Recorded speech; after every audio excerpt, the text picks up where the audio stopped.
Good evening and welcome to the regular meeting of the Revere School Committee. Please rise to salute the flag. Pledge allegiance to the flag of the United States of America and to the republic for which it stands, one nation, under God, indivisible, with liberty and justice for all. Roll call the members.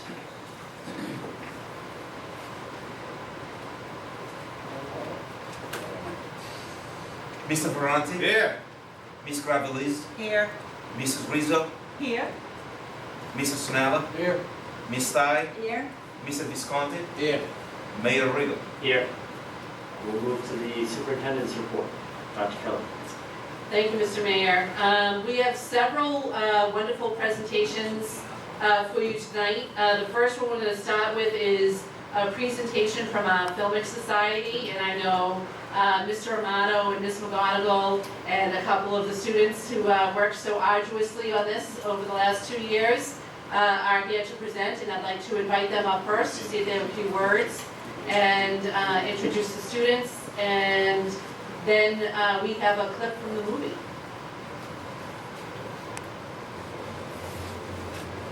So I'm Laurie McGonigal. I was asked by actually Dr. Garcia to work on this project. Started 2 years ago, so we had one full writing year by a student named Aaron Crespo who graduated a year ago, and then we took all of last year to film. So it's been, like you said, it's been quite a project. This year is Marcus Evans, and he's a senior. This is Lucas Hurtado, he's a junior.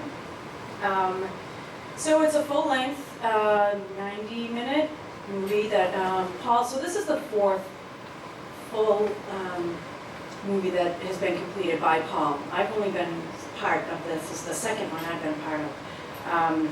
So there's been many people, staff. It's really been a concerted effort to pull this off. To administration in our building, old and new, to give us the go-ahead on, to take on such a project. So we thank you for, really backing us. We put together a trailer, it's about 5 minutes, and also a sneak peek of just one actual scene. And I would love to hear from the students on their participation, but before they speak, I just want to make sure everybody is aware that with their teacher's guidance, the kids write these movies, they write the script, they concept what it's going to look like in the screenplay, they do the screenplay, they map out all of the scenes, they direct, they produce, they choreograph, they do all of it. And certainly they have guidance from their teachers, but I'm not aware of any other high school in the country where kids are having that kind of a role in producing full-length feature films. So the Filmic Society is one of the groups that I'm most proud of at Revere High School, and I cannot wait until we have a new high school where they have the appropriate facilities to do their editing and sound splicing and cutting and all of that. But more importantly, let's hear from the kids on their experience. All right, great. So working on the movie was a really interesting experience. Starting at the beginning of the year, I was simply just told about Film Society, or this was last year, I was sort of told about Film Society. I wasn't really sure if I should join or not. I sort of went to the first few meetings, got familiar with Mr. Amato and Ms. McGonigal, and then from there it just really took off. Honestly, I feel like that was like one of the highlights of of last year for me personally, just working on the movie. And one of the more interesting aspects in sort of the whole the whole sort of project is really like the process of how we go and we sort of like go about like acting out the characters and actually like filling into our own roles. Because from the beginning, the script has these characters and stuff, and they all have their own names.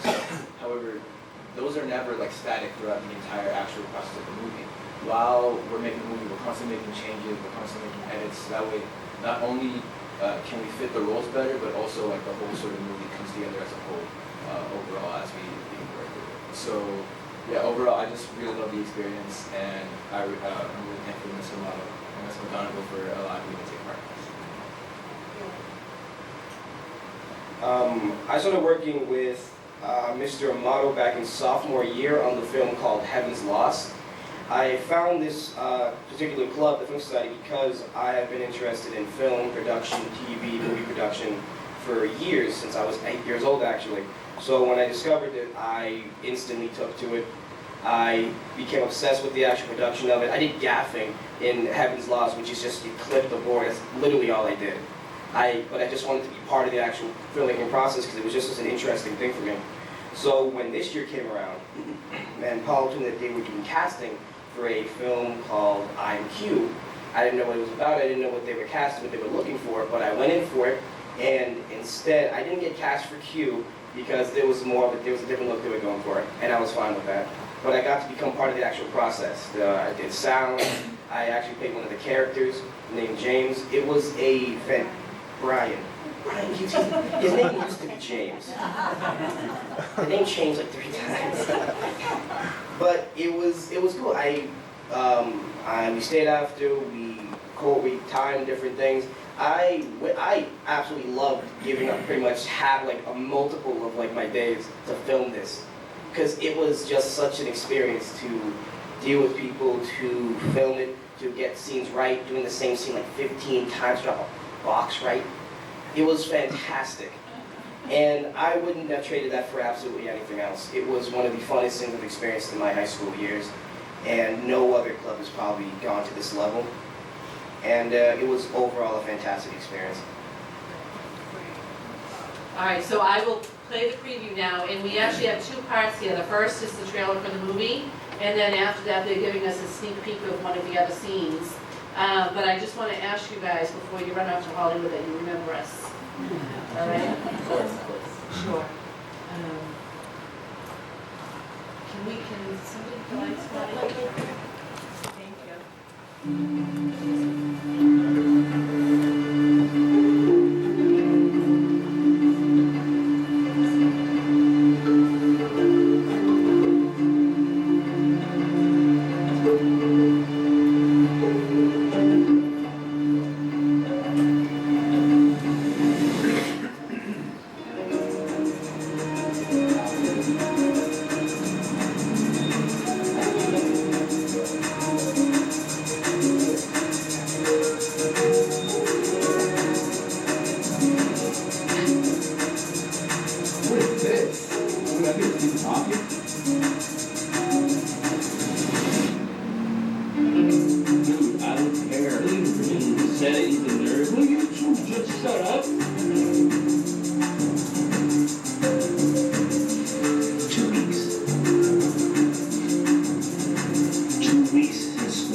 Let's go.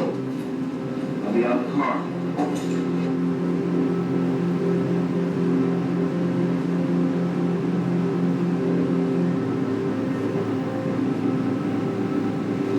What's going on?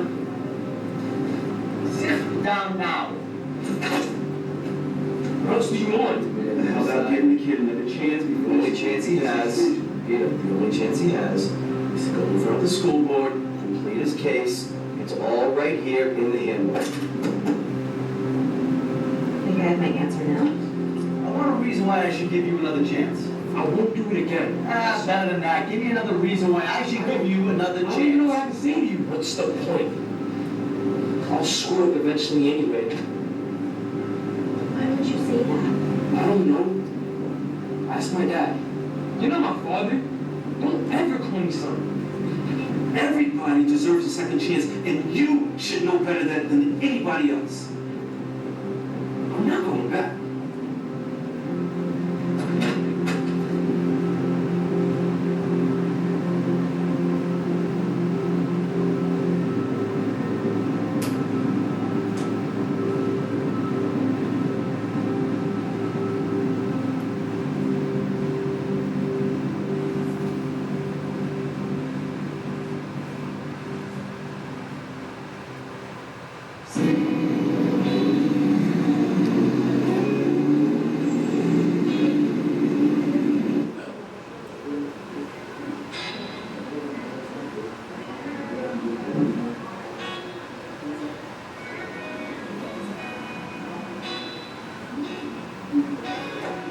You're done with school. What are you gonna do for a diploma? I'll figure it out.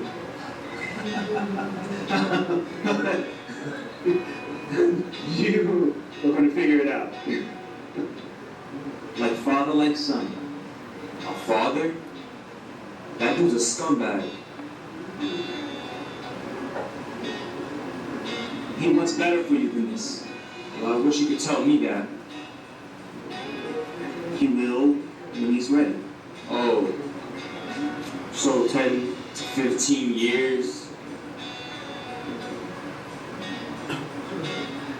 So he really wants things to be better for me? Doesn't look like it's working out. I promised your dad I'd look out for him.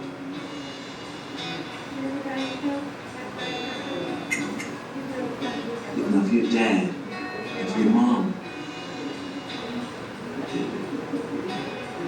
Finish up, let's get out of here.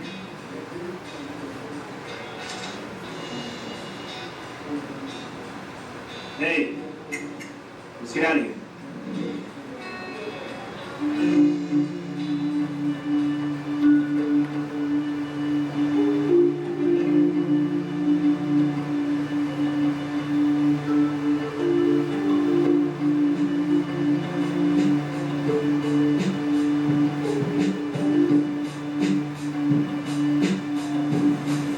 Have you gone to see him yet? No, I don't care how he's doing. Oh, John. I didn't mean that, I'm sorry. I'm not gonna say it. Set me down for the last time, Shannon. You can't give up on your son. I know he's my son. Did you get all the rest of your stuff out? Yes.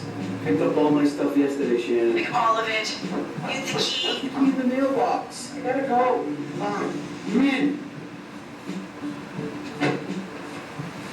Mr. Adams. That's Mitchell. I mean, Assistant Principal Mitchell. I've spent more time in this office than in class. After 2 weeks. It's nice to see you. Come on in. Take a seat. I'm not staying for long. Make yourself comfortable. Let's talk.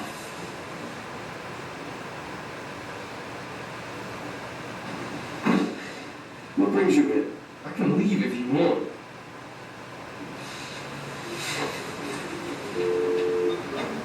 What are you doing? I'm calling another time on the way home. Okay.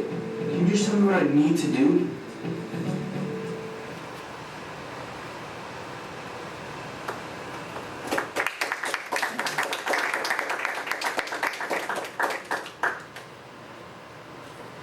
So hopefully that whet the appetite for the preview, which the actual showing is going to be on, is it October 9th and 10th? At Showcase Cinema here in Revere.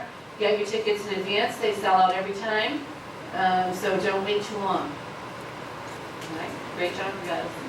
Thank you.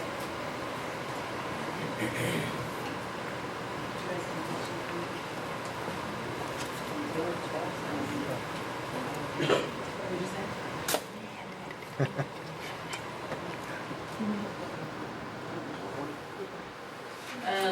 All right, so the next item on the superintendent's report is actually a presentation by Dr. Perella, who spent the last year working with some colleagues from the Harvard Graduate School of Education, who did a deep dive into our English language learner program.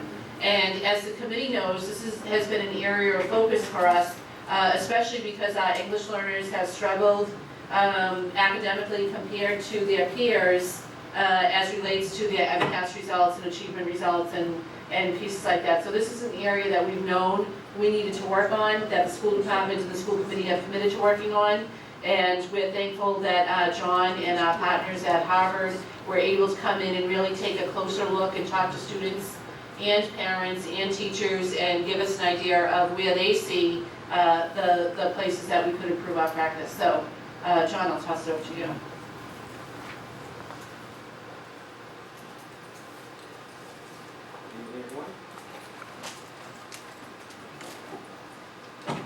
Thank you, Dr. Kelly. Always challenging to follow a movie like that, but I think we can do this. First, I'd like to invite Dr. Nancy Hill, who is a co-PI in this partnership.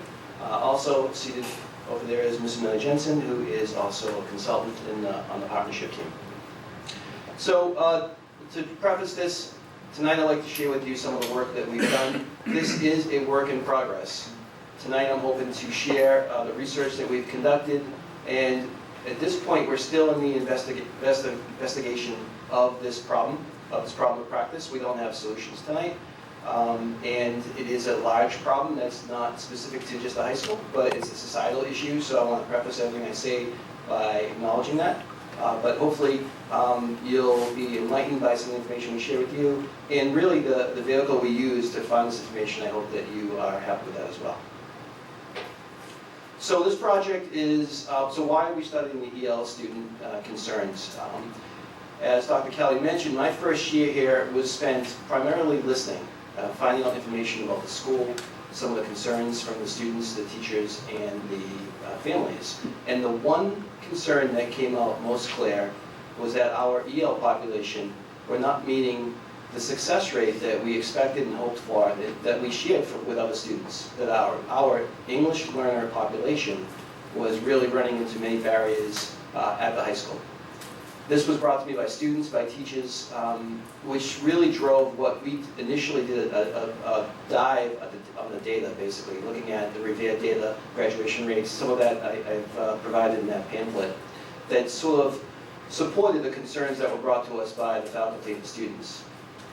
As we dive deeper into the situation, we came to the quick realization that this is not a problem that's Revere's only. This is a societal issue, like I mentioned before, that schools throughout the state are struggling, that the EL population in every school in the state is below standards and really lacking in comparison to the other subgroups. And lastly, due to a partnership that I was very fortunate to be a member of, it's called a research practice partnership with Dr. Hill from Harvard University. We had the mechanism to actually go in and to take a look at this, about sort of me walking into a situation and saying, I can figure it out, I can provide the solution, I'll fix it.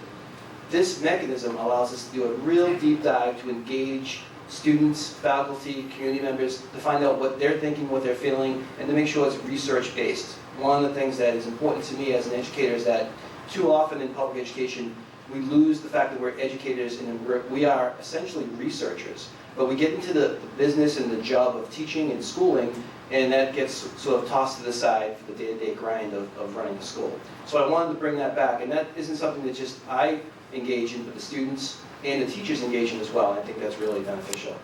Dr. Hill, I'd like to introduce Dr. Hill, and if you want to say anything about our partnership, if you like. Thank you for welcoming me here. My name is Nancy Hill, and I'm a developmental psychologist on faculty at the Harvard Graduate School of Education. And my specialization is with adolescent development and really thinking about the roles in which socioeconomic status, race, immigration status impact kids' chances to succeed, and how we think about, particularly in high schools, that this is a period of time in adolescence where they're really developing who they are. They're figuring out what they're good at, they're figuring out their talents. We're not just sitting in our classes learning math and science and literature. They're figuring out how they connect as individuals to those subjects and how they can take themselves into the world with this. And John says that this is his pleasure. This is my privilege to be able to partner with John. We've been partnering together for the last 5 or 6 years. We've been working on issues around closing not just academic and achievement gaps, but closing the gap in engagement. I still remember one of the early meetings I had with John where I said, you know, what keeps you up at night?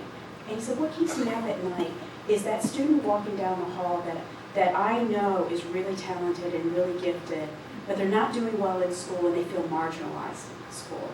How do we close the sense of belonging gap so that all kids who come here feel like they belong, that they feel like people care? How do we think about the ways in which students not only just learn their academic work, but figure out how do they contribute to the Revere community? How do they find themselves in jobs? Not just college access, and we do want kids to go to college, but if they're not going to college, How do they find a pathway from high school to the workplace where they can make a living wage? So we've developed intervention programs, we've published these in scientific journals, we've presented at various conferences, because what we want to learn here, and one of the goals of a research practice partnership, is to not for me as a researcher to say, oh, back in my lab I figured this out, and hey, Revere, do what I figured out over here, just do what I say. And it's not for practitioners to say, gosh, I'm going to base policy based on what I see in front of me in my classroom. The best science and the best practice comes when we sit at the same table and we identify together problems that are important to you as running a public school, but are also scientifically important. So we can take what works here and apply it elsewhere. And for me, that's the best way to do science, and that's the best way to do practice. And that's the kind of research that we want to do here with Revere. And I'm thrilled to be part of this partnership with Revere and with John. Thank you. Thank you, Nancy. So this slide speaks to research practice partnerships. I don't think I could replicate what Dr. Hill just said, so I won't spend too much time on this other than to say that this is a powerful exercise in learning and really making change, being a change agent in any organization. Our team consists of myself and Nancy as the co-PIs. I introduced Amelia. We do have a couple of graduate students that spend hours upon hours of their time for free. This is another part of a research practice partnership. We do provide grant funding for the students, but ultimately this is a free service for Revere Public Schools. Oh, you're welcome. Our methods are pretty simple. This is considered a mixed method approach. And basically we start off with a quantitative research of all the data, looking at not only the Revere data over a 5-6 year period, but we actually stretch it over 10 years. Looking at the EL population, the changes in demographics in the city, but we also examined how other districts deal with the same issues that we're dealing with. Then we switched over to, in last spring, into a qualitative research where we interviewed and had focus group discussions with parents, with students, and with teachers. And those are really amazing experiences for all of us. And over the summer, the research team, headed by Dr. Hill, like I said, spent countless hours transcribing information, coding information, and then creating summaries, which we then, at this point now, we're sharing with the faculty and with you.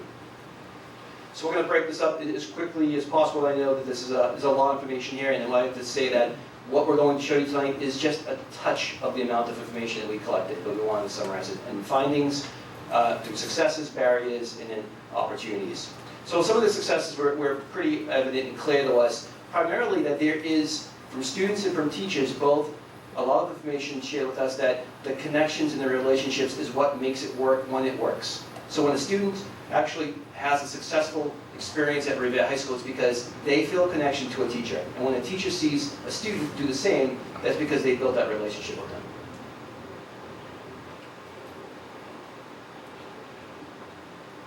Another success is the fact that from our discussions and conversations, we realized that for the parents, and these are EL parents, so a lot of these parents are just coming into our city and our country, education is extremely important to them. They want to be involved. There's a fallacy out there, or a false belief, that a lot of families of immigrant families don't really engage in school because it's not important to them. And what we found is that's the furthest thing from the truth. This is extremely important to them. They value it, and they want to find more ways to actually get involved. So there are barriers, and I will say again, preface, because I know that I want to be careful, that these are not barriers that Revere High School or Revere Public School has created. These are barriers, some of them are societal barriers, that honestly, a high school is limited in how we can address societal barriers. But we're going to address them nonetheless, because these are our students, and we realize that when they're in need, we're going to find a way to address it. But it's important to at least acknowledge that. So part of it is language ability and discrimination. The fact that many of our students, they come into these schools, our school, let's say, with limited English capacity. In our society, in our school, if you have a lack of English, it prevents them from engaging fully in the materials. This is pretty commonsensical in a lot of ways. This could impact them in many different ways. And some of it is that their understanding and their feelings is that the culture and their heritage and their language isn't valued.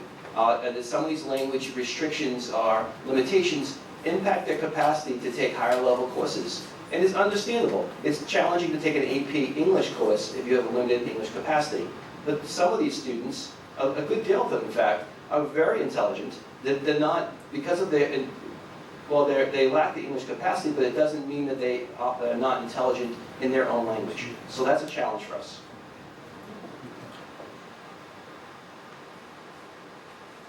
Yep, sorry, Diane.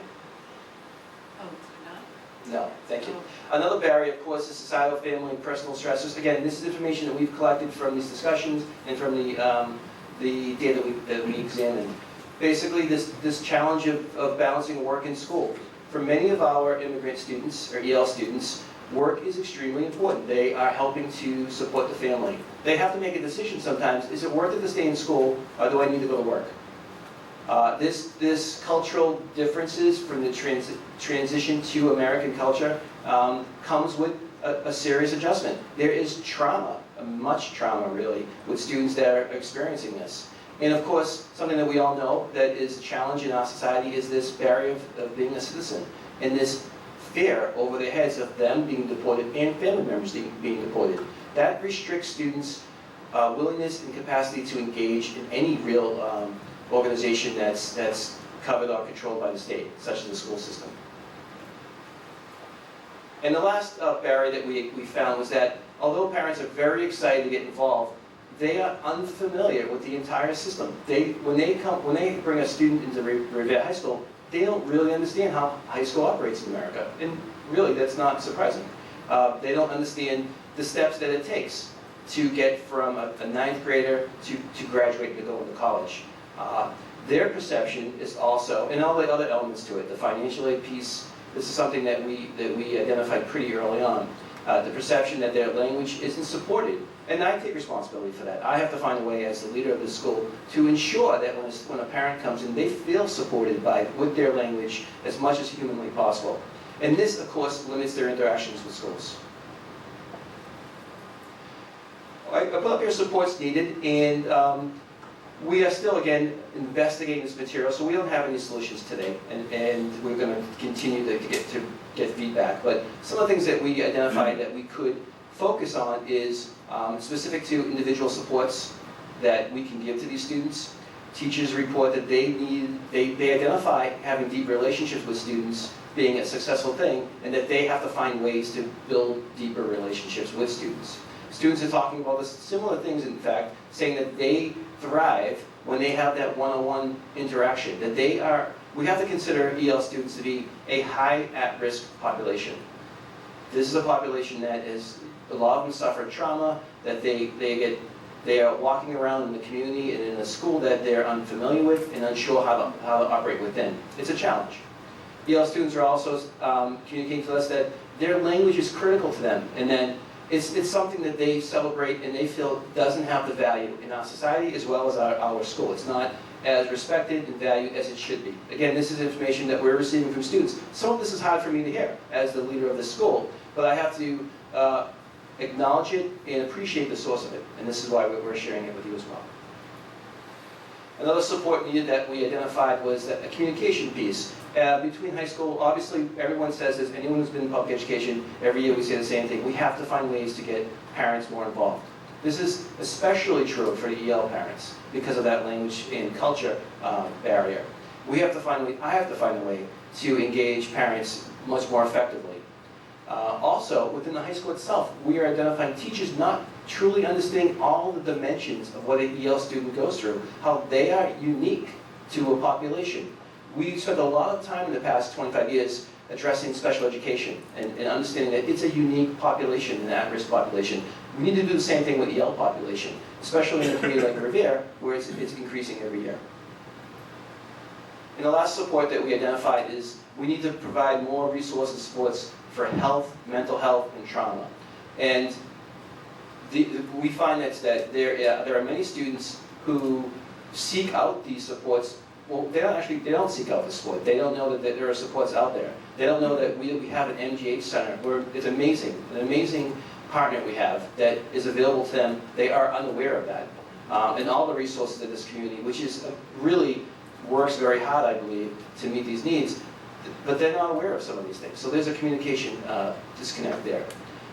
Also, we need to provide more support for teachers who are dealing with students that are dealing with trauma that is unique to that population.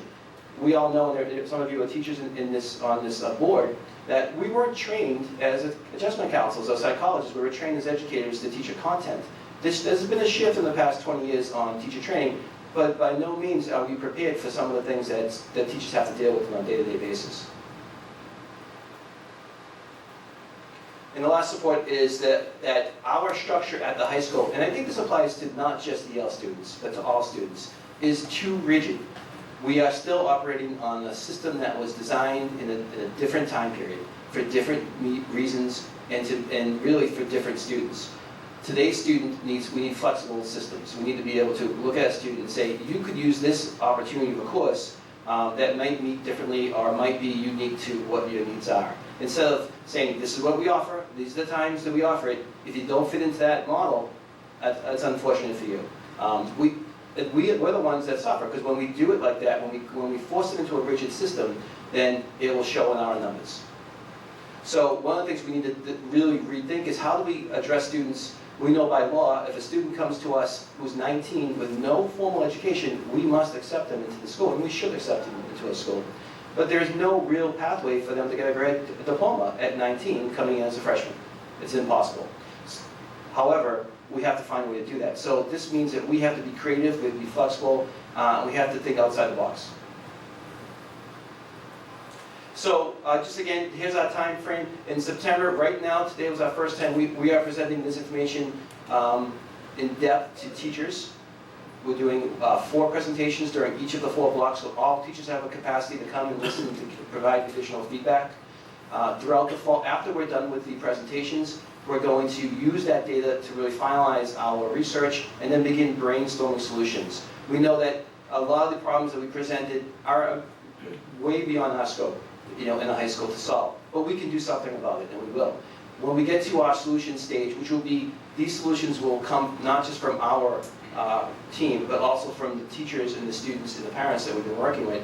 When we get to the point where we have real concrete solutions that will not cost the school committee or the school extra money, then we'll present them to the superintendent and to the school committee to get your approval and to get your understanding of the systems that we'd like to put in place. That will happen most likely in the winter, and in the spring we'll begin to implement hopefully changes for next year. One of the things that I want to also emphasize is that we want to continue doing research. So this RPP that we have with Harvard University is so special. And I hope you get a chance to talk to teachers who've been part of these focus groups, because they feel more engaged in solution finding than just sort of a passive sitting back and letting the people in charge come up with the answers. This practice, this exercise, engages just the same way with students, right? It's doing the same thing with faculty members. So we're very excited. We haven't got to solutions yet. We are still in the process of this, but I wanted to make sure that I shared with you what we've done to this point and give you an opportunity if you have any questions for me or for the team. Thank you, Dr. Perla. Would any committee members have any questions or comments? I have one, John, and this is great, great work, and I know probably kind of a difficult conversation or discussion to have, being the leader of the school, but a transparent one and one that needs to happen. In the solutions that get presented in the implementation plan, will there be kind of short-term, mid-range, long-term goals? Like my sense is that there are some fundamental things that even the city could be doing that, maybe longer term, but then there are short-term, kind of smaller things that may be able to be done immediately. Is that kind of where you're headed in terms of a plan? Absolutely. One of the things that we realized pretty quick in this process is that we will need to partner with the city and the community to make any real changes happen. And I will say there have been some changes already. I'm not sure if I'm sure you are aware of the fact that we just hired, we lost the position as a librarian, so we hired a guidance counselor. And we're shifting in the way that we operate within the Learning Common to really address students' needs for career and college readiness. But the real shift we made, which was interesting, is we took the extra guidance counselor, Well, not the actual one that we hired, but we took one of our existing guidance counselors and we pulled her from her regular caseload with the exception of her 12th grade class. And she will now be working specifically with 11th and 12th grade EL students, because 11th grade is the highest dropout percent of rate, or the highest is the year where most EL students drop out. This is a critical year for a critical population. So we're going to target them and give them, again, really supervised supports with a guidance counselor who is also fluent in Spanish, which I think is very helpful. And one of the things we identified is that language is a key component. So we're doing little things now. We are going to address some of the cultural things that we can just change. We can do that. But the bigger pieces, I have to get buy-in not only with the teachers, but obviously with the school committee, maybe the union, and then farther down the line, we want to engage with the community to, again, further support this. And I think this is a great time, piggybacking on what's happening within our master planning process and thinking about how what the city looks like in 20, 25 years. There are some things that you're going to be presenting and talking about in this plan that can be helpful for the community as we move forward. And I know you're in pretty good communication with the folks who have been spearheading our master planning process. So I'm glad that there's that communication. And can I just add to that?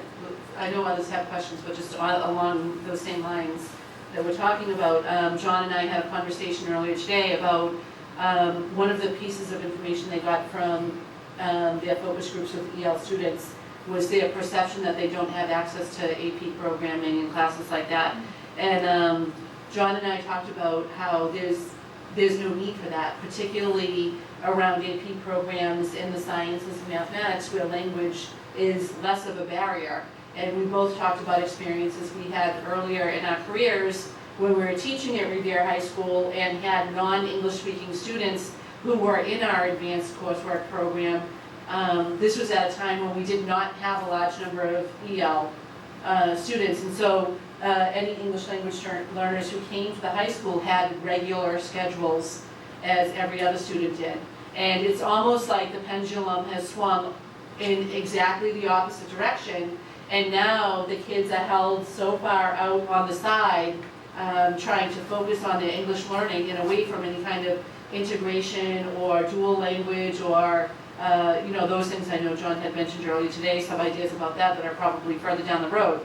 But even just being able to take that minute and say, all right, we know this is a newcomer, we know this child doesn't speak English, but what are their academic abilities? And let's make sure they're assigned appropriately in that regard while we work on their English language skills, and not just say, you've got to be over here with all of these other non-English speaking students until we can give you enough skills to integrate, So really being thoughtful when kids come in and giving them individualized plans. As John said, our English language learners need an individualized plan just like our special needs students do, or any student for that matter. We really want to get to a space where every single kid has an individualized learning plan that meets their individual needs. So there are things, to speak to your point, Mr. Mayor, about short-term goals and things that we can implement right away. That's one of them. We can make these kids aware, and we can look at their academic ability and make sure they're appropriately assigned to more advanced level coursework. Any other members? Mr. Sinell. John, very interesting program. You mentioned 18-year-old, 19-year-olds, and we're compelled under law to take care of them. Has there been any outreach to the junior colleges to kind of age-appropriate type mixture with a student population and language and all that jazz? I believe there has. My understanding is that we haven't done enough of that. And what we are doing presently is we're looking at with programs at the mayor's office that we got introduced to, like Year Up. We have a flourishing partnership with North Shore Community College, Bumpy Hill College, to find dual enrollment programs that could meet those students' needs. Unfortunately, when you have students coming with zero academic backgrounds, even these colleges, even those programs usually require some sort of high school education to get them in there. But we are working with them. I have meetings already in the next few weeks with North Shore Community College, specifically for this issue, this concern. The other thing is also in his, the state is requiring us to perform X amount of services. And then, like everything else, funding plays an integral part of it. So if they're gonna dictate what the schools have to do, then they're gonna put their money where their mouth is. Right. But the other thing is that you have a situation where you're making reference to new guidance person, Spanish speaker and everything else. So you're reaching down to their level on Spanish, where shouldn't they be reaching English to incorporate it? I mean, it's comforting to be able to converse with, and the understanding is there. But if the continuum is on the language, whether it's Spanish, Italian, whatever the case may be, then the English is suffering from it. And, we're an English-speaking nation. So it seems that it's watering down to accommodate. We're in, as my grandparents came, English in the house, I learn, that's how I get my citizenship. It seems to be the opposite now. They want to maintain language, culture, flags, and everything else. So I think that this has to be discussed in any research, because like you said, there's no simple answer. So you increase your programs, but to what extent of what exists? I can see why you'd be concerned with that, and I think a lot of people are. One of the things, though, that I see from my position is that most of the students that are coming here do want to learn English. That is critically important to them. They don't not want to learn it, but they also want to be celebrated and acknowledged for being bilingual, which I think, in your example, and I think my father laments about this all the time, that he was told not to speak Italian in the home and lost it. And that was one of the things that he regrets more than anything, that he lost a language that he should have not lost in the pursuit of making sure that English was happening. I think there's got to be a middle ground in there. And our research has also shown that the Spanish language is a bridge to making that connection with the student, to keep them engaged. When they're not engaged, when that bridge is not there, that's when they drop out. So it's a very, very valid point. Mr. Sinell. But this is interesting because if the high schools are adapting and everything else, what is going on with the colleges? So that it doesn't terminate when they graduate from the high school. Are there programs, to your knowledge, or is that being worked upon, that they get a continuation of, I'm used to this and I'm used to that? Because then again, it stops. I think when you think about, well, I guess two things I'll say. I think it's important for students to learn English, but I think it's also important for them to be affirmed. And I think for teenagers, especially as they're figuring out their identity, if they're feeling marginalized and discriminated against in American society for being here, or being of color, or not speaking English, and then they're discouraged from speaking and celebrating their own ethnic identity, you're kind of hitting them from both sides at a time when they're really vulnerable. When I think about high school kids, most of them are taller than me, and bigger than me, but at the same time, they're kids. They're kids, and I want them to be affirmed. I want them to learn English, and I want them to go to college. I want them to have goals and a pathway to receive them, or to achieve them. And when you look at the wave of what's happening on college campuses, is you're seeing a wave of understanding first-gen students. And there was a time when people went to college and their parents didn't go to college, and they didn't even know what to do in the dormitory. And colleges are trying to be more sensitive. It's about what they know. It's about college and high school graduation being a stepping stone for upward mobility. So yeah, I think we need to meet them where they are. I don't think we need to keep them where they are. But I wouldn't want to lose them because I don't want them to speak their native language because I want them to learn English. I want to speak enough of their native language so that they can find the bathroom and know we love them. And then bring them along and say, we're going to get you guys to speak more English now, right? Just like we do in our language classes. You walk out, I took Spanish in high school and college, you walk in the door like, no English here, and that's how you learn Spanish. The same is true of English, but it's not because I didn't ever speak the other language. There's got to be that middle ground. And colleges are anteing up and figuring out how to handle the first-gen students. Mr. Visconti? If I can add one more thing, I hate to interrupt. The information that I supplied in the pamphlet, we supplied in the pamphlet, if you look at it out of context, might look damning to Revere Public Schools, but I want to also remind you that we are actually doing quite well, our EL population. relative to the state. So we're meeting our targets through DESE, meaning that even though that they're extremely low, it's low across the board for all high schools. So this is not, again, an indictment on our EL department, or our director, or our schools, because relatively speaking, we're achieving on target what the state says we need to. Thank you, Dr. Perla. Anyone else? I'll just echo John's That's thanks. I mean, I do want to point out the fact that we do have some pretty amazing teachers at Revere High School, and it's thanks to them that we're able to help these kids get what they need, and thanks to the school committee and the city in general, that we're able to provide the resources that the kids need in order to be successful. And, you know, we always talk about in the schools, we have to be honest with ourselves about what our data shows. And as this committee knows, for several years, we've been looking at data that shows us that we're not doing everything that we need to do for our English language learners. And so part of this is just recognizing that, naming it, and so that then we can work on it.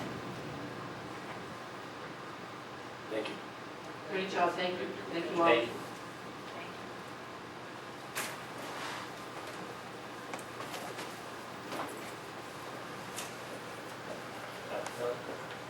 Thank you, Mr. Mayor. The next item on the superintendent's report is actually a presentation from Cheryl Cole, who's going to share with us some information about our food services program.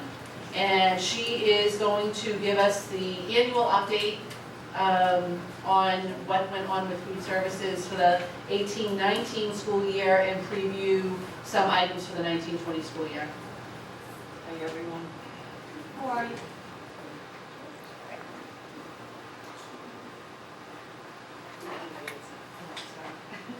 So what I'd like to do tonight is talk about our performance last year, some of our goals that we had last year, what we achieved, and what we're looking forward to this year as well. I am going to have to look at my notes because I cannot see. So something that everyone is aware of, that last year we were mandated by DESE to reestablish baseline percentages for our breakfast programs. We knew it was going to hit the program hard. We purchased a new point of service system to allow us to be able to flow through that process easier. And I do have to say that the end result was a decrease in breakfast participation, but not as bad as we were expecting.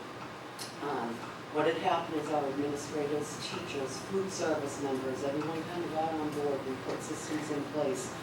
Beginning of the school year was very, very difficult to put our students through the line, having to input their ID numbers into the system. But what happened is we did slowly see an increase almost to where breakfast participation was the year before. The next slide shows 3 years of breakfast participation. You can see that the third column, which represents 2017 to 2018, the program continued to experience growth. And then there was last year where it did decrease. So I'm not sure, does everyone understand what I mean when I talk about Provision 2 data and what we needed to do? Because what it was it's reestablishing this year for reimbursement of our breakfast meals. So as the numbers go higher and lower, so do the reimbursements. Are there any questions on that before I go any further? No?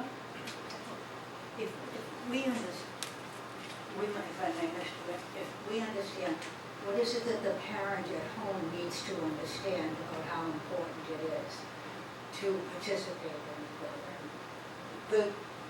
The difference between the breakfast and the lunch program is basically that at breakfast time, our students do not have their IDs with them.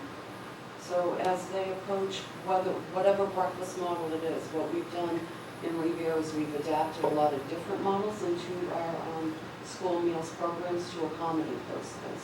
So in some schools, we have a breakfast in the classroom program. In other locations, what we did is we put breakfast cards. Some locations have a traditional breakfast model. But at breakfast, when our students arrive in the building, they do not have student IDs with them. So what they need to do is know their student ID number, input it into a PIN pad, and then the system recognizes whether or not that child is free, reduced, or paid. So even though breakfast is free throughout the district, there is still that establishment that needs to be made for the Department of Education. So we talk about, actually this slide right here shows you breakfast participations by different buildings within the district. You can see some of the buildings that have higher participation have those breakfast in the classroom models. Our middle schools have breakfast carts, so you see a higher percentage there as well. But the truth is, we're not doing as well as we probably could. So what the state has done is they've looked overall at breakfast and lunch participation, and we are mandated to offer breakfast in Revere. But they've gone one step further and said, not only do we want to offer breakfast at the beginning of the school day, we want to make it available also for students who may arrive at school late. So they have implemented what we call the breakfast after the bell program. And this is something that, if we go ahead to the next slide, basically the legislation has allowed the schools to choose different models, just to be in compliance with the breakfast after the bell program. What I can say, here in Revere, we are already ahead of that, because our breakfast in the classroom programs allow students who may be arriving late to have that second chance breakfast. Grab-and-go breakfast carts allows us to have more students not necessarily have to walk to the other end of the building to go to the cafeteria to get their breakfast. It's there when they arrive. Second chance breakfast is a model that we are looking at putting through. Actually, it's in place right now in all of our buildings. What that is saying is that if there isn't a breakfast in the classroom model or a breakfast cart, that a child arriving can get breakfast simply by going to the cafeteria, and breakfast will be made available to them even after the start of the school day. So the steps we have taken, this slide actually kind of summarizes what I already spoke about. So that program has been extended.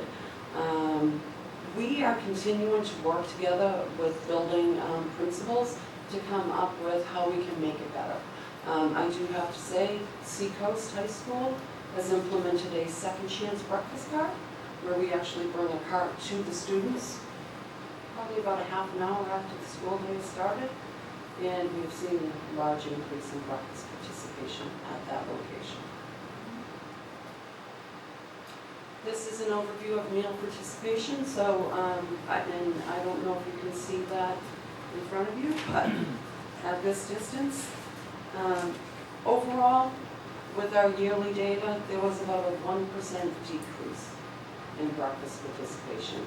Now, what I must stress is that that was not the number that we were facing in September. It was everyone working together to put the systems in place to get our children through the line, to grow that number up to where it is right now. One of the things that has been our goal for the past couple of years is to wipe out waste. And when we're talking about waste, we're talking about food waste. It's a cost to the program. There's tools out there that our kitchen managers and food service staffs has been using for the past couple of years. Production records, things like that. So at the end of the day, there should not be food literally going in the barrel because we produce too much. So I'm very, very proud to say that over the past, it's been 3 years that this program has been in place, we have reduced waste by over 0.7%. Now what that means in terms of dollars is close to about $1,200 or $1,300 a month. Now, doesn't seem like much, but that's another thing, we'll just continue to get better. And our managers and food service staff are engaging in making that happen. So, this kind of is an overview of what we do, I'm going to say pretty much on a daily basis, to make the student experience better. We can go ahead and slip to the next slide. So menu innovations, that's something that we have to keep doing. Looking ahead, we will be releasing 10 new fuel promotions. There will be 14 holiday and theme events. And what you're seeing on this slide are basically the posters and the advertisements in the cafeterias that promote these type of food promotions that we're doing. So what we've achieved. We can go to the next one. Special event promotions. I am very, very proud to say that the pictures of the food that you are seeing in these slides are pictures from Revere. These are the meals that are prepared here. These are display plates that our locations have put together. And basically what the special event promotions do is it does boost lunch and breakfast participation by engaging our students. What's for lunch? These, once again, are actual slides of what our students are eating in locations throughout the district. Some of these items come from special event promotions that the student acceptability factor is there, and then what we do is we incorporate them into our monthly menus. Fruits and veggies, they're abundant in our locations. About 4 years ago, the Department of Defense offered a program where we're able to utilize commodity dollars into fresh fruits and veggies. The first year that we participated, we spent about $40,000. This year, we will be about $75,000 of commodity allocations going to fresh fruits and vegetables in our school meals programs. Sweet Green Station, there's your commodity dollars at work, guys. This is a line, a made-to-order station that was offered at Revere High School last year. Kids love it.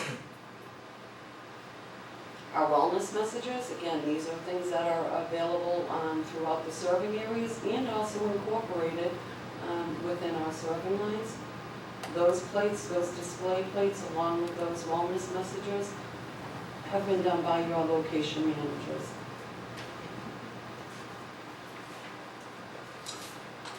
Our website has received an upgrade. It's now School Dish 3.0. If you're not familiar with it, School Dish allows parents and students to be able to go in and not only see like a PDF of the monthly menu, but actually be able to locate items that students are eating, and it will provide nutrient information as well. That is available through the food service link from the RPS website. Guys, we can't do what we do without our employees. I can't say enough about the team that we have in this district. Our employees do make the difference. They make the difference not only for the program and the daily experience for our students. So one of the things for them to welcome, engage, smile, and say thank you. Our students are our customers, and our employees do know that. We will always continue to offer our students an experience with quality food, convenience, which is very, very important to our students, and clean cafeterias. They take it a step above, so if it's Spirit Day, Field Day, or New England sports celebrations, our employees take it a step above for our students to have a great dining experience. The way that we keep our employees engaged is through many different methods. Staff training is one of them. Professional development standards have to be met for all food service employees. That is a new portion of USDA regulations. We, as in terms of my Aramark team and I, appreciate our employees on a regular basis. And it's important for them to know that there is always open communication within the department. So now we're just going to talk a little about Aramark and our commitment to Revere, not only to the school program, but to the community as well. We will continue this year with our health and wellness grants. There were several that were awarded last year, and I just hope to see these types of programs grow. Our cooking classes with our post-grad students will continue, and this will expand to our life skills students as well. Serve Safe training classes is something we do for our employees.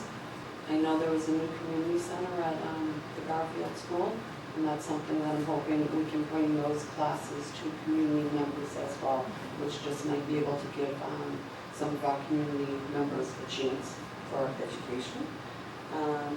And then the summer feeding program, I'm going to close it at that. We provide support to them. So if there's anything they need in terms of like assistance with menus or ordering or anything like that, Rebecca, Maureen, and myself are available. But your summer feeding team, as most of you already know, do a great job. But we are there in the background to assist them with whatever they need. So it was a good couple of years. We have managed the program, and it's very important that we look at the program for the future also. So this year, Revere High School received major upgrades. A lot of our equipment was extremely old, not only inefficient and outdated, and sometimes not dependable, but we were able to do a large renovation at Revere High School. If any of you ever have time, want to stop by, we'd be happy to show you our new equipment at high school. That's all I have. I don't know if there's any questions. Any members have any questions? Jim, Mr. Snow? very nicely done, and I have witnessed the new equipment, and very impressive. But I'm concerned in the morning breakfast program, and it was brought to my attention the possibility that the elementary students don't have their IDs when they come in, they're already in their classroom. When you do the program in class, is there a mechanism to get their numbers, or however it's done? Is that the way to go, so that you're sure that you're getting them to do it? Absolutely. We as a district made an investment into a new point of service system is what it's called. What it is, it's an online module. So for our breakfast in the classroom programs, it is an online system where the teachers can actually record the student attendance.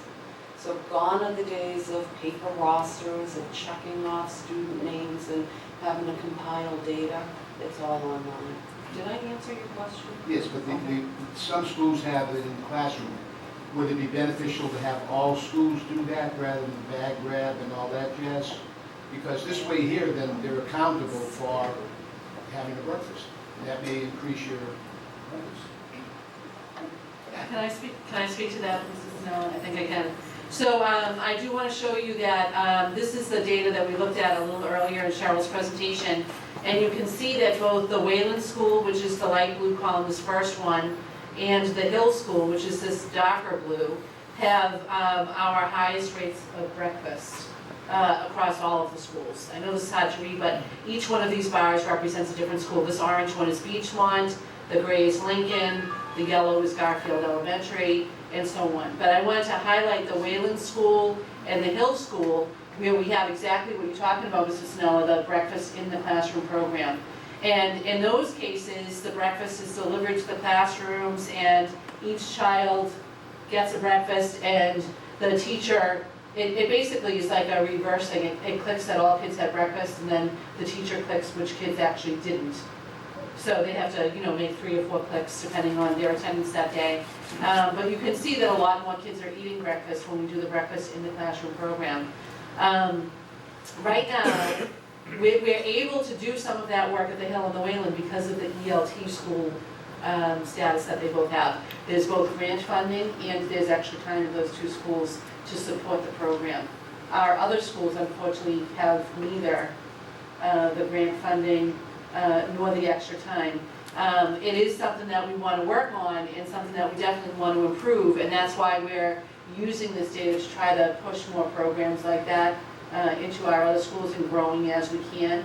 A challenge, for example, at the Lincoln School, where we don't have an elevator to bring food up to the 2nd floor and deliver to all of those classrooms, so the grab-and-go bags is a better solution in that school. So there are pieces like that that Cheryl has actually worked very closely with each individual principal and developed plans that are best for the individual buildings. And we are working to get better in all cases at all schools, but those are some of the challenges. Even at the Beachmont School, where half of the kids are upstairs, they have the one tiny little elevator that you couldn't really, it wouldn't be feasible to move the volume of food upstairs for those kids to have breakfast in the classroom in a timely fashion. We'd have to start delivering at 5 a.m. So those are some restrictions that we have. Mr. Chairman, if I may, then, my compliments to the Wayland and the Hill School for the teachers, taking that extra time, especially, time and learning and everything else for, it's easy to stop without it, so for them to take that time, they would be commended. Absolutely. Thank you, Mrs. Sinella. Any other members? Ms. Scrivelisi? Hey, Cheryl, thank you. Most of my questions were answered. You did mention that it's new, the breakfast after the bell, or the second chance breakfast. You mentioned that Seacoast had an increase with, participation with that. Has there been an increase in the other schools? Do you have any data on that yet, or is it still new? I don't have any data to share with you. We are in our 4th week of operations, as everybody knows. That's right. I can tell you this, that I have been here at the high school, able to observe what happens after breakfast, and we are seeing between 6 and 7 extra students. Not so much on a daily basis, but there are a few. Now here at the high school, what we're looking to do, and I have had a conversation with Dr. Perella as well, looking to implement maybe some carts to be able to get those breakfast numbers up here as well. So I don't really have anything that I can say, yes, we're seeing an increase, but I do expect that we will. Thank you. Hopefully next time I present, I'll have some more positive data on that. Great. Any other members? Ms. Todd? I have a question, I guess, really for Dr. Kelly. Having been a teacher here, I would not want my kids not to be reporting to my class because they were going after the bell and getting breakfast. And I'm just curious about how that can work. I mean, you're torn, you want them to eat, but you want to feed them knowledge as well, and get feedback from them. Yeah, it's definitely a challenge, and when we think about it, kids need to be ready to learn in order to be able to learn. And if they're coming to us and they're hungry and they haven't had any kind of breakfast yet, then they're not going to be able to learn anyway. If we push them right into a classroom, they're still going to be distracted by their bellies growling or things like that. If we can take 5 or 6 minutes, I mean, how long does it take a kid to eat a small bowl of cereal or a piece of fruit or a carton of milk? I was just trying to figure out, so when they come in, do you send them automatically to? And again, that's going to vary. Yeah, so that's the idea. That's the idea that's a little bit different in terms of second chance and giving kids another opportunity to eat. Is our practice has been when kids come into school late, we give them the hurry up, you got to get to your classroom, right? And so that's the practice that's going to be a little bit different. Instead, there'll be a question: have you had breakfast yet? Why don't you sit down and eat this, and then you can go to your classroom. And just taking those 4 or 5 minutes can change the next 5.5 hours of that child's day. They would have had lunch. So let's say the next 3 hours of that child's day, and make those 3 hours of productive learning instead of having them go directly to a classroom hungry and spend 3 hours distracted and unable to concentrate. So we're still figuring it out. We know that fundamentally it's the right thing to make sure kids have eaten before. We're trying to teach them some in-depth intellectual concepts that we want them to learn. And we're just trying to figure out how to make that effective for the kids and for the teachers and for the administration and everybody else at the school. Good, thank you. Any other? Thank you, Cheryl. Thank you. Great work. Dr. Kelly? Thank you, Mr. Mayor. So the next piece of the superintendent's report is actually going to be a presentation from Dr. Garcia, and he's gonna, he had an incredible experience earlier this summer, in June actually, when he traveled to the International Symposium on, did I hit the wrong thing? Sorry, I did hit the wrong thing. Sorry, he traveled to Italy to attend the International Symposium on redesigning education in order to shape a better world. And he has a presentation he's going to share with us, and then a quick video of his experience. So let me start with the presentation, which he's going to go through for this class.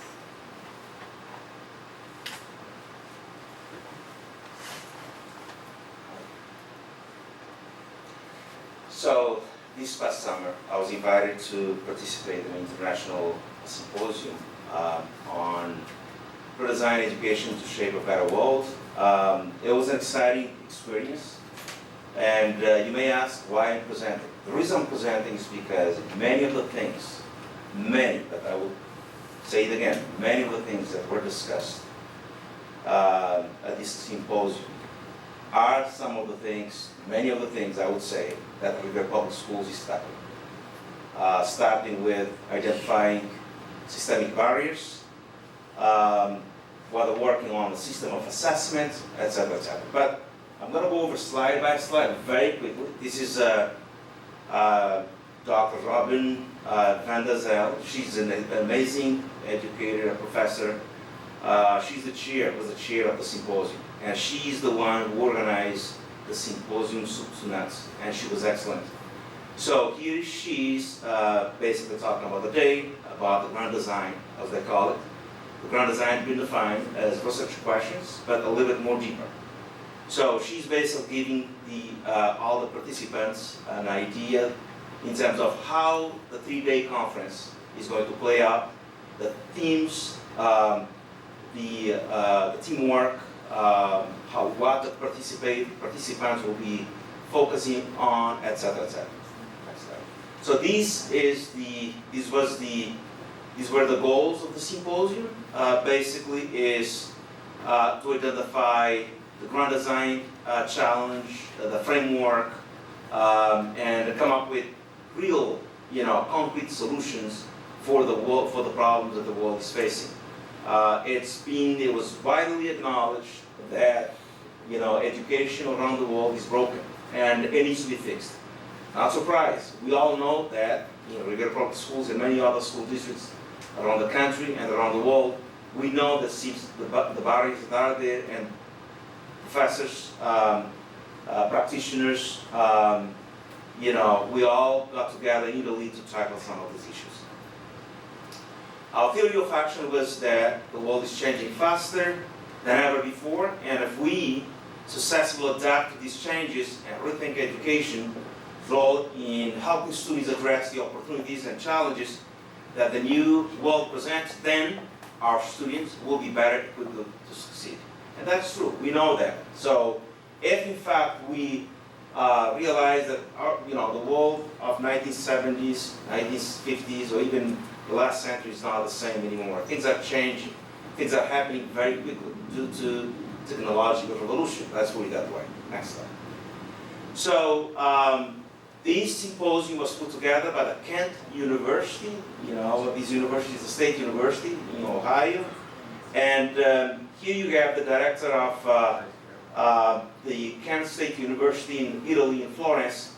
He's basically talking about the influence, the role that the Renaissance and Florence had on education. The philosophy underlying that was that, they strongly believe, and that's the reason why they achieved so much during the Renaissance. They believe that education is a way that drastically changed the life of human beings. So the director took quite some time to explain the reason why Florence was chosen to do that, because in Florence, in fact, that's where the Renaissance took place, the early Renaissance, the high Renaissance, and not surprising, that's where we have those great painters, great people like Leonardo da Vinci, for example, Michelangelo, Raphael, all those great painters, they came from Renaissance. And Renaissance was the perfect city because there were conditions on the ground that allowed that to happen. So these are some of the topics that we tackled, and some of the belief systems that we have. You can clearly see that there's a lot of emphasis on unleashing students' mind through art and design. And you can clearly see also that there's a lot of information about ways in which we can empower our students to become lifelong learners. So it's basically, if we compare and contrast with what we do in Revere, we can clearly see that our schools are working towards that as well. There's no surprise here. Actually, they were quite pleased with some of the narratives, some of the things I shared with them during the symposium. So the panelists who were divided into, actually we got panelists from all parts of the world. I believe I counted them. There were over 60 people that participated in the symposium. We got people from, Iran, people from, we got several people from the United States, from Australia, people from, Chile, as far places as Chile, professors, all trying to redesign education with ideas, proposals on how we can fix the current system. So these are our panelists. Those three. You see the lady in the middle, the guy. So the guy is from China. He was basically talking to us about the way the system in China is so state, mandated. Well, we have some of that here too. So, and the ways in which all the things, it's basically top down. There's no bottom up. Teachers do not have a voice, and everything comes from the state. It's all the curriculum, the mandates, all from the state. There's not that, horizontal, bottom up, vertical, alignment, and it's all top down. Whatever the state states, that's what the schools do. So here are some of the challenges that they actually gave us. They basically said education, regardless of the place, regardless of who we are and the geographic location, it's about the same. It's basically making sure that our kids have the means, they have the resources, and there are plenty of opportunities for them to succeed. And these are some of the challenges they give us to develop more effective and efficient ways of teaching, design appropriate solutions to design topics, remove barriers. We talk a lot about systemic barriers that are there. John was here talking about old policies. That's exactly what it is. The mindset that teachers have, the old mindset, that way the administration teachers have, and we adults have, that basically prevent our kids to succeed. And those are some of the expected outcomes that they expected us to achieve during the symposium. Next slide.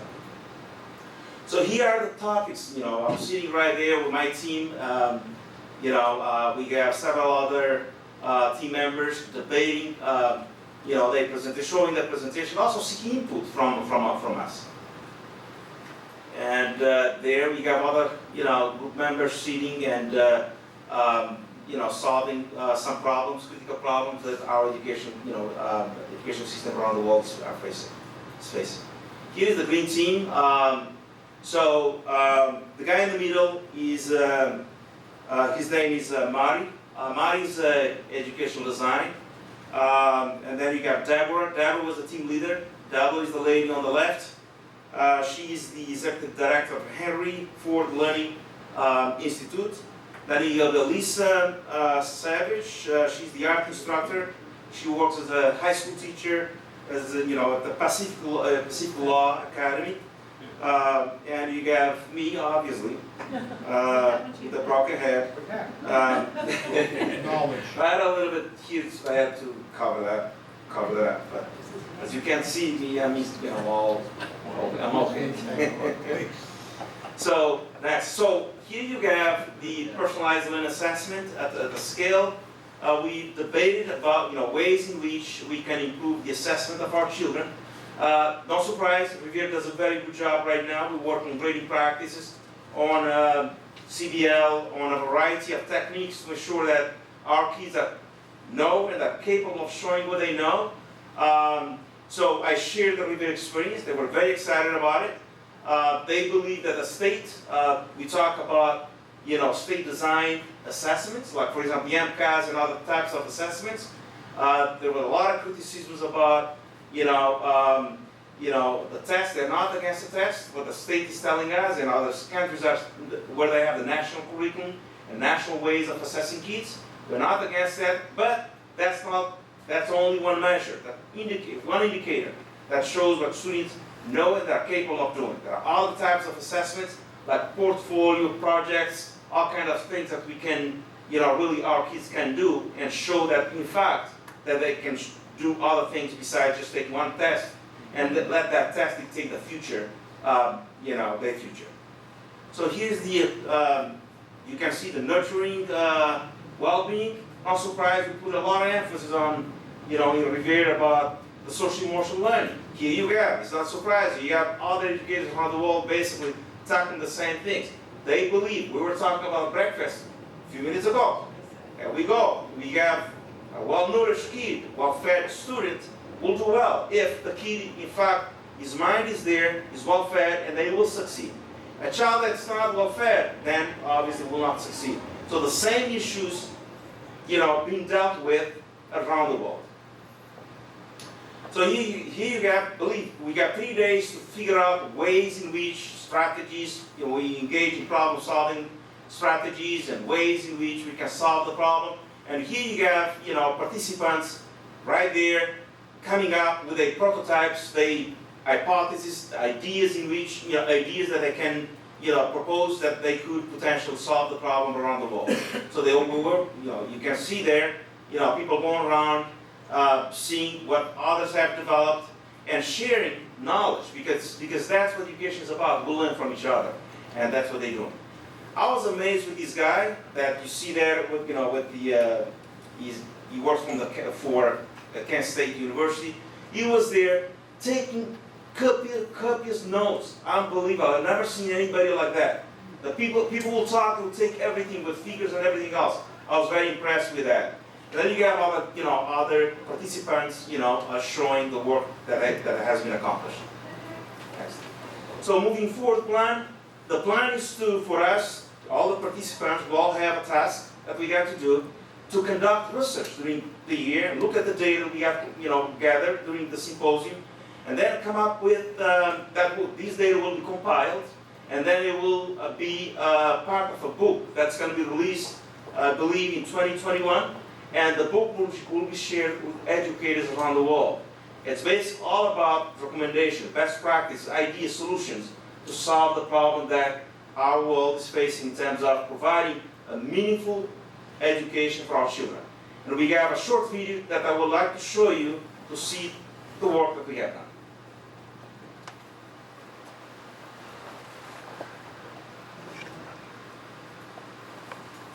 Oh, this is the literature. I think I have to go from here. Okay.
that was a symposium. I appreciate the fact that you took the time to watch it. Actually, next year they're thinking about having another one, this time around in Vienna. Thank you.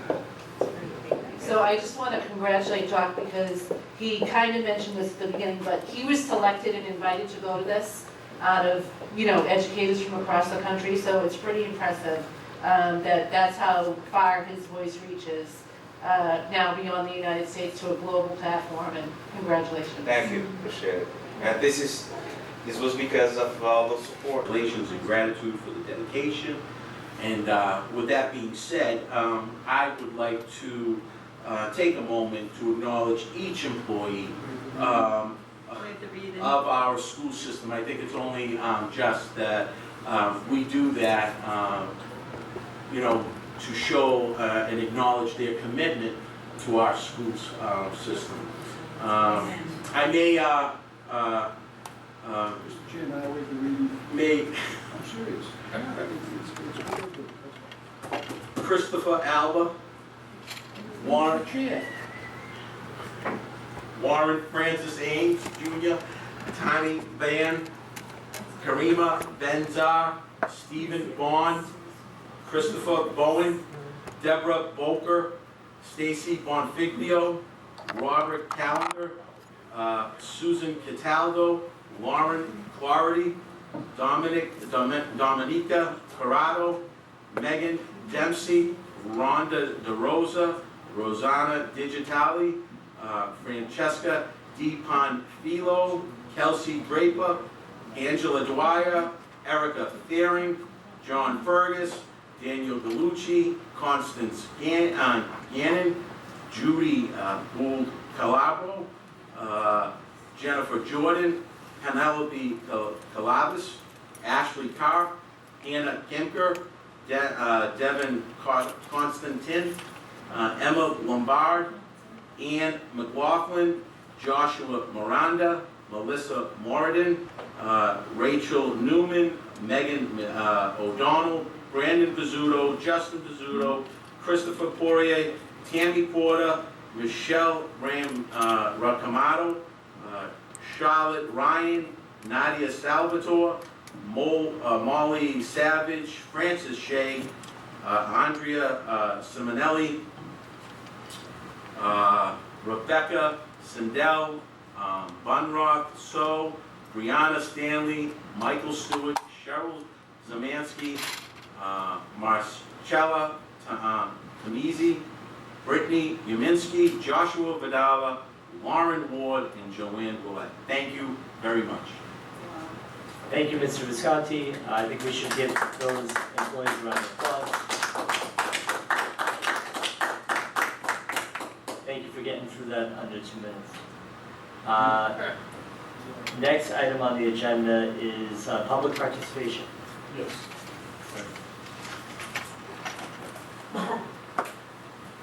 Name and address just for the record. My name is Howard Helfand. I'm in the 2335 Supplement Court, Denver, Colorado.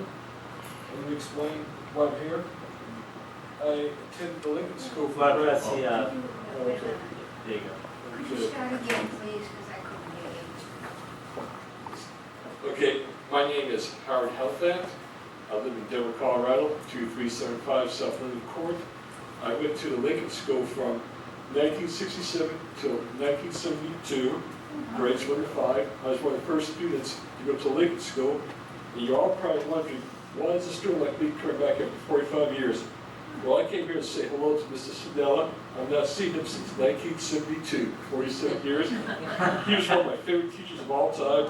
He had quite a sense of humor. And I don't know if he remembers me or not, but I'd say, bring some pictures back. This is me right here. This is Sindella right here. He had a little more hair. And I thought, Oh, great. It's special. And mustache. And it had hair. And this is one of the greatest days of my life. I never thought I would see Sindella again. I don't know if he remembers me or not because he's had so many students. But hopefully after I let them talk to him, I have a picture taken with him. It was an awesome experience having Mr. Sindella as a teacher. He was my favorite teacher of all time. Always kept the class engaged, interesting, fascinating. And it's awesome just to see somebody from way back when. I can't believe I've seen Mr. Snell since 1972. And when I came in, I don't think he would recognize me, but this is I sat awesome. there looking, but you were like shorter and no beard, and Melissa was shaving in the 6th grade. Yeah, definitely. But it's been a long time since I've seen you. I can't believe that this day has happened. So this has to be, No, I didn't. I went from grades 1 to 5 at the Lincoln School and grades 6 to 12 in Denver, Colorado, EBS. And then I went to Fort Lewis College, got a degree in business administration, and I do taxes rates on block. One thing I said, Mr. Snell, when you leave school, you never stop learning. And I love being a tax pro because the Filmic tax code is 80,000 pages. I love Colorado State tax returns because it's so much easier than Massachusetts. Oh.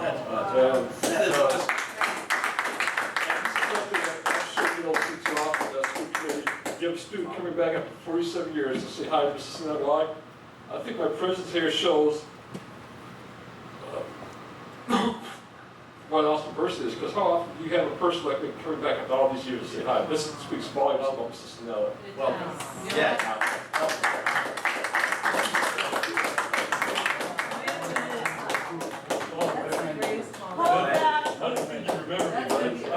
so I'm gonna take a 2-minute recess.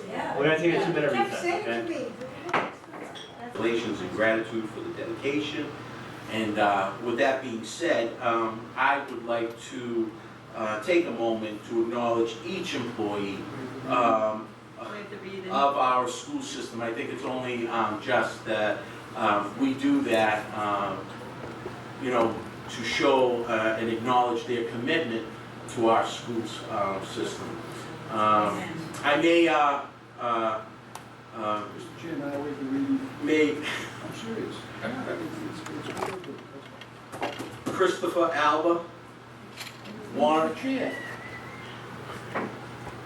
Francis Ames Jr., Tani Van, Karima Benzar, Stephen Bond, Christopher Bowen, Deborah Boker, Stacy Bonfiglio, Robert Callender, Susan Cataldo, Lauren Clarity, Dominica Corrado, Megan Dempsey, Rhonda DeRosa, Rosanna Digitali, Francesca Di Panfilo, Kelsey Draper, Angela Dwyer, Erica Fearing, John Fergus, Daniel Gallucci, Constance Gannon, Judy Gould Calabro, Jennifer Jordan, Penelope Calabas, Ashley Carr, Anna Kemker, Devin Constantin, Emma Lombard, Ann McLaughlin,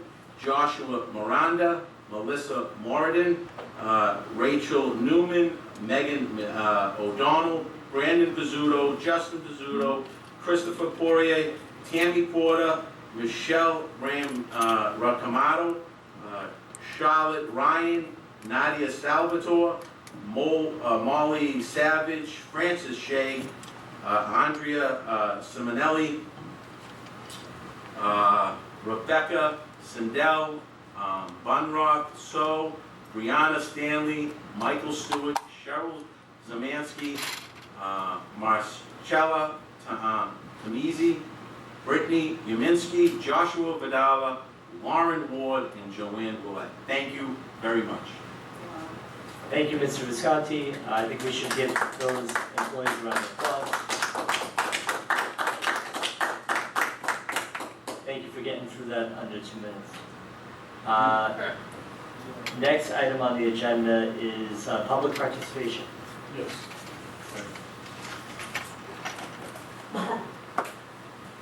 Name and address just for the record. My name is Howard Helfand. I'm with 2335 Supplement Court, Denver, Colorado. Let me explain why I'm here. I attended the Lincoln School for... Well, that's the, okay. there you go. Could you start again, please, because I couldn't hear you. Okay, my name is Howard Helfand. I live in Denver, Colorado, 2375 South Lincoln Court. I went to the Lincoln School from 1967 till 1972. grade 25. I was one of the first students to go to Lincoln School. And you're all probably wondering, why is a student like me coming back after 45 years? Well, I came here to say hello to Mr. Sandella. I've not seen him since 1972, 47 years. He was one of my favorite teachers of all time.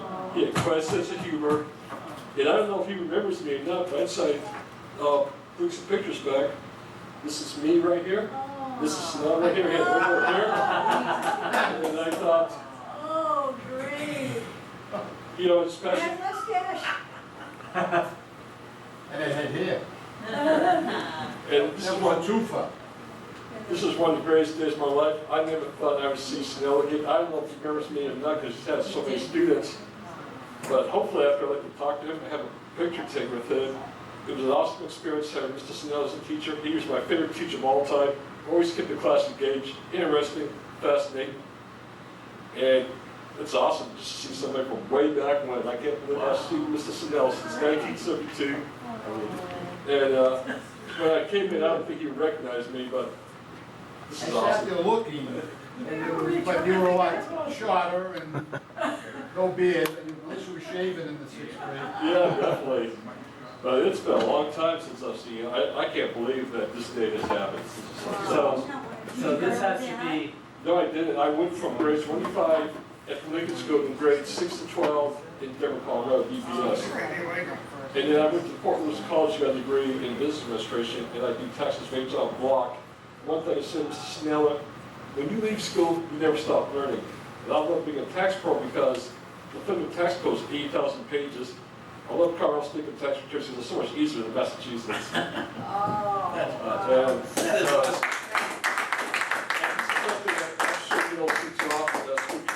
You have a student coming back after 47 years to say hi, Mr. Snell. Why? I think my presence here shows what an awesome person is, because how often do you have a person like me coming back after all these years to say hi? This speaks volumes about Mr. Snell. Welcome.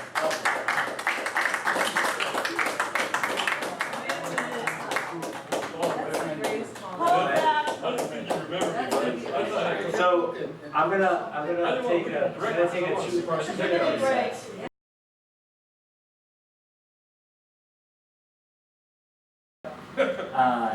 That might be the coolest thing that we've seen. Not often do we have public participation in these meetings, and to have something that special happen really shows the impact that our educators and the folks in the district can make. Whatever you paid them for the performance is well worth it. No, in all seriousness, Freddie, that is amazing, and I know you said that there's no measure to the impact that you make as an educator, but I think tonight we understand how great that impact can be, so pretty amazing. Thank you very much. You made my day, my week, and my month. Next item on our agenda is the consent calendar. Are there any items that any member would like to see removed from the consent calendar? Mr. Mayor, Ms. Stravellisi. I'd like the donations from the Paul Revere PTO and the GSA grant. Okay, so the donation from the Paul Revere PTO and the GSA grant will be taken off to be taken up separately. We will I'll entertain a roll call for the rest of the consent calendar. Just to approve. Second. Roll call. Mr. Ferranti? Yes. Ms. Travelise? Yes. Mrs. Rizzo? Yes. Mr. Sonella? Yes. Ms. Ty? Yes. Mr. Visconti? Yes. Mayor Riddle? Yes. Word is passed. Next item we'll take up is the donation from the Paul Revere PTO to the school for the purchase of 30 Chromebooks. To accept. With gratitude. Ms. Todd, sir. My apologies. I said move to accept with gratitude. Second. Roll call? Mr. Ferranti? Yes. Ms. Travelise? Yes. Mrs. Rizzo? Yes. Mr. Sonella? Yes. Ms. Ty? Yes. Mr. Visconti? Yes. Mayor Riddle? Yes. Next item is the GSA grant of $4,000. Move to accept. Second. Do you want to say Uh, that? Yes, please. Before we move into a roll call, I'll let Dr. Kelly speak on the grant. Sure, and I probably should have spoken on the Paul Revere grant before too, so I'll briefly do that. We're very thankful to the Paul Revere PTO who works overtime fundraising to make sure the kids in the Paul Revere school have everything that they need. And most recently, I mean, they're very generous anyway, as this body knows, you are routinely approving gifts from the Paul Revere School PTO. But this month, they are actually donating a card with 30 Chromebooks that comes in at a cost over $8,000. So we are very much appreciative to the PTO at the Paul Revere School for their fundraising and also for their dedication to improving classroom supplies and materials that the teachers really need in order to do their job more easily. So thank you to the Paul Revere PTO. And the second gift, which is a gift to the Gender and Sexuality Alliance at Revere High School, is a gift from the Foundation Trust. And one of the co-directors of the GSA, Carrie Emelian, actually applied for this grant and received $4,000 in grant funds, which will be used this year to support field trips to the Museum of Fine Arts, and then also a leadership academy training that students will have out in Springfield, Massachusetts. So thank you to Carrie Emelian, first of all, for applying for the grant and getting the grant, and making these experiences available for all of our students, particularly those students who are members of the GSA. I'll entertain a roll call on the GSA grant. Mr. Ferranti? Yes. Ms. Cravellisi? Yes. Mrs. Rizzo? Yes. Mr. Sonella? Yes. Ms. Ty? Yes. Mr. Visconti? Yes. Mayor Arrigo? Yes. Next item on the agenda is a report of subcommittees. None? Move on to old business. Seeing none, we'll move on to new business. School committee interest. Mrs. Rizzo. I'll make it fast, maybe.